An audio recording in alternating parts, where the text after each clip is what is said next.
ओम नमः सरसे नमः सरसस्पतये नमः सखीनां पुरोगाणां चक्षुषे नमो दिवे नमः पृथिव्यै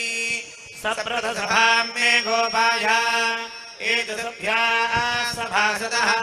तानिन्द्रियावनः कुरु सर्वमायुरुपासनां सर्वेभ्यः श्रीवैष्णवेभ्यो महाभागवतेभ्यो नमः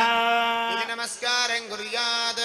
अशेषेः परिषदि भवत्पादमूले मया समर्पिताम् इमां सौवर्णीं दक्षिणां यत्किञ्चिदुक्तदक्षिणामिव स्वीकृत्य अत्रोपविष्टानां एतेषां भगवद्भागवताचार्याणां सन्निधौ विज्ञापनं मया क्रियते क्रियमाणं विज्ञापनमधारेण श्रूयतामस्य श्रीभगवतो देवदेवोत्तमस्य श्रीमदखिलाण्डकोटिब्रह्माण्डनायकस्य देवदेवस्य जगत्कुटुम्बिनः जगद्रक्षणार्थं लीलयावतीर्णस्य श्रीपद्मावती गोदादेवी समेत श्री स्वर्णगिरि श्री वेंकटेश्वर स्वामिनः कृपया श्रीमद्वेदमार्ग